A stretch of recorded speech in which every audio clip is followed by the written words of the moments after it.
Following video contains spoilers. Alright, so just to cover this, if you see, why are there two Suicide Squad videos? Well, first one is not the one that, right before this one, is my regular review with no spoilers. So it's my straight movie review. This is a spoiler talk. This is the first for the channel. We're not just going to do a straight spoiler, we're going to do a separate spoiler talk. So, hi everyone. Spoiler warning, the review, everyone knows, I love this movie. I gave it a huge score. If you watch, like, the highest score I have, which is a pretty big deal for a movie like this, let's talk. So, about spoilers. I'm just going to spend the whole time talking about spoilers of The Suicide Squad. I'm not going to go over the plot, not going to go over things. That's in the other review. Let's talk spoilers. First and foremost. Okay, first, I'll just wait. No. Finish what you're doing. Head out, unless you don't care. 3, 2, 1, spoilers. Okay, first off, the first 10 minutes of this movie is batshit. Okay, so, first off, if you are an animal lover, especially a bird lover, do not see The Suicide Squad. It'll trigger you within the first, approximately, I'd say about 40 seconds of the movie. There's something that happens here that happens about as quickly as a person explodes and the movie's spontaneous. It happens in the first freaking scene. The first thing you see in the movie, after the DC logo and Johnny Cash playing, is literally the character of, what was his name, Savant, played by Michael Rooker, bouncing a ball in a jail cell. There's a chirping little bird on the jail cell, kills the little bird with the ball. That is a perfect tone setting for this movie. I mentioned in my previous videos, this is like the goriest superhero movie I've ever seen, and I stand by it. Next to maybe Super, which makes sense because that was a James Gunn film. Oh, okay, this is more gory than Super. But the point of the matter is that this movie is nuts. First and foremost, if you were expecting to see Fala Berg in this movie, if you were expecting to see Pete Davidson in this movie, which I certainly was, and also he died immediately on my fantasy thing I did, because I picked him, out of sympathy mainly, or Michael Rooker, or Nathan Fillion, or... does that cover it? Yeah, or especially Jai Courtney as Captain Boomerang. They show up, make their little jokes. There's another sequence after that where they do a flashback, but before that flashback, they all freaking die. A horrible bloody deaths. It kind of reminds over the opening credits. I'm going to tell you, and you see their bodies over the opening credits. I will tell you this.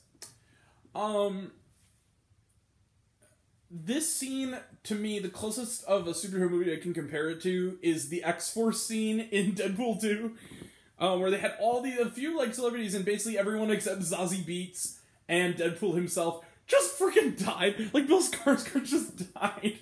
Like, vomit acid. Brad Pitt, that was weird. It's the same kind of thing where they jump into the war zone. They all just immediately die. Like, Nathan, one of them's on fire. Nathan Fillion, who is the deconstructed kid or something, he, like, can pull his arms off and, like, limbs and mentally control them to people. Dies horrible death.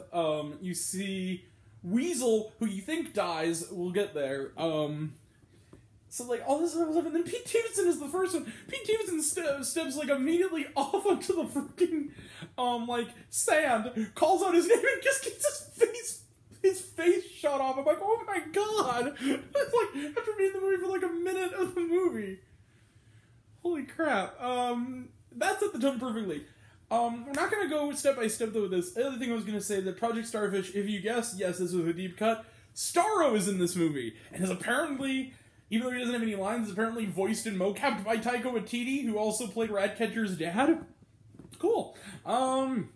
Ratcatcher, by the way, Sebastian the Rat, is adorable. And, also, I loved the character of Ratcatcher too. I meant it when I said I want a whole movie or show about this character, because especially Daniela Melchior was fantastic in that part. She was really she's a star. I was honestly, honest to God, moved. There's a scene where she's kind of describing her backstory to Idris Elba, and it's just like... the other thing, like, what are you this is gonna make me cry in this ridiculously over the top bloody movie. The other person I love, Polka Dot Man. Yeah, Polka Dot Man. Polka Dot Man, who is fantastic. He's basically Norman Bates with superpowers. They established in the movie that he kind of, his mother, experimented on him and all his siblings to give them superpowers, and he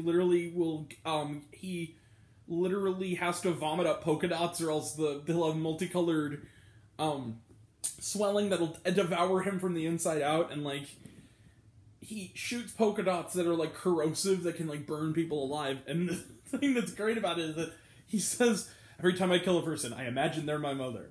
Like, Norman Bates, and he's one of the most sympathetic characters, so that tells you the kind of movie you're in for, but basically, there's multiple scenes where various characters just transform into this actress who's clearly playing, his mother, and then at one point, they have, like, Starro is fighting, and, it's, like, the funniest scene in the movie, where, Bloodsport, played by Idris Elba, is telling, Polka Dot Man, he goes, that big star guy? He goes, yeah, he goes, it's your mother! And he looks up, and it's, like, his mother, and she's, like, a giant, and he just starts blasting her with, like, the polka dots, like, yeah! All of a sudden, then Starro comes down and smashes him. And that's where he dies. Oh my god! This movie's nuts. Let's also talk about, in the middle of the movie, the fight scene with Harley Quinn. Or as I like to call the scene that should have been in Nobody, where they play I Ain't Got Nobody. They Kill Bill that shit, didn't they?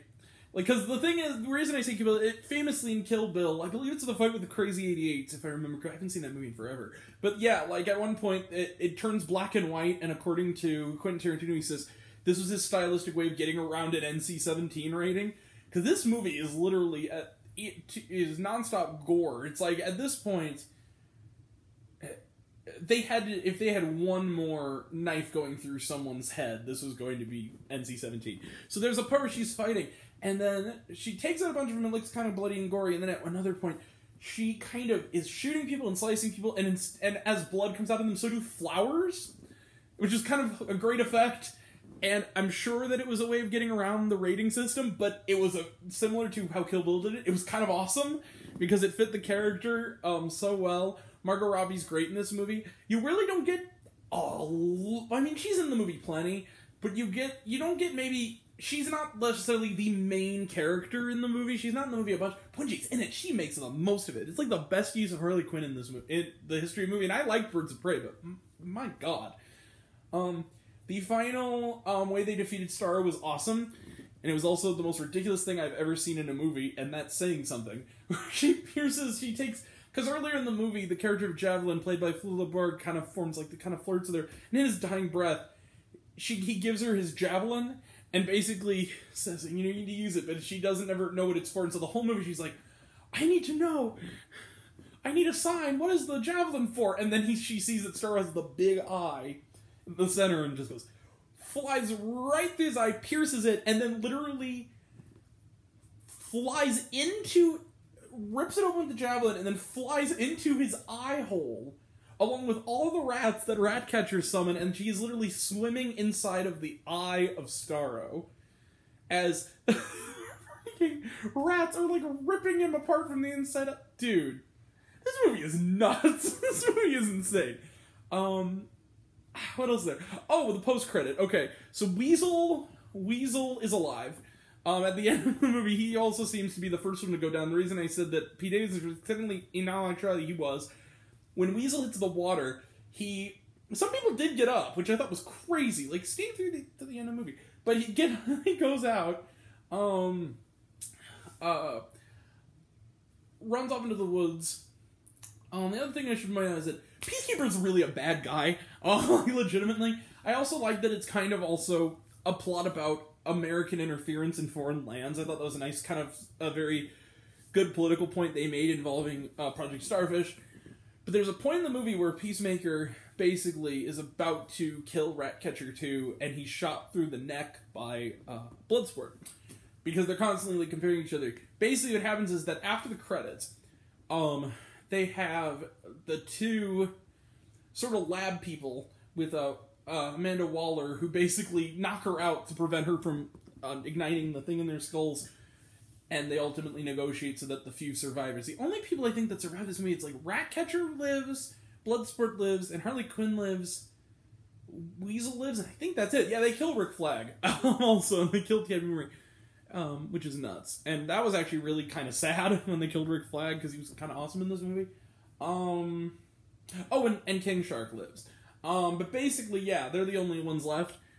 Or so we think, because after the credits, they go into the hospital. There's Peacemaker on life support, but they say he's going to be okay. So weirdly enough. And they say something along the lines of like, this is her revenge, you know, for knocking her out, that we have to babysit this psychopath. And he goes, what is he going to do? What are you going to use him for? And he goes, no, just to save, you know, the fracking world. They're clearly setting up the Peacemaker series at the end of this, so it's not going to be a prequel. All I will say is this: anyone who saw that first teaser poster they put out of Peacemaker, where it's just like an animation of the guy's like logo, and it says, "Oh bleep, it's Peacemaker." It's fitting. It's fitting. That dude's nuts. Also, I want a T-shirt. There's one line in this movie that's awesome by Peacemaker, and in one of his interactions with Bloodsport, where basically he says, I'm gonna censor this so I don't get, you know, demonetized down the line, but basically he says, he's like playing with the gun or like this weapon of some kind. He goes, and Bloodsport goes, "Man, no one likes to show off." And he goes, "Yeah, unless what you're showing off is dope as F." That should be on a T-shirt. Look, I love this movie. This is probably going to be disliked because it's just me gushing, but that's the spoiler talk. Thank you all for watching. And just go see the Suicide Squad.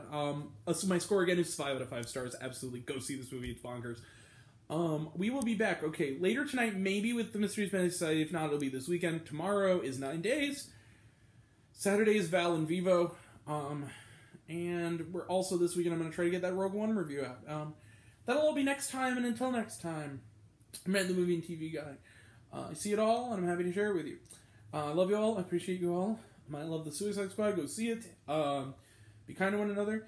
If you like this video, or you want to see more of what I have to offer, check out, you know, the site itself, and then also like, subscribe, click that bell. I don't know what it does, but apparently you're supposed to click the bell. And if you want to find me elsewhere, I am on Letterboxd at Grant the Movie and TV Guy. Alright, I appreciate all of you for watching. These videos are done now, so go see the Suicide Squad.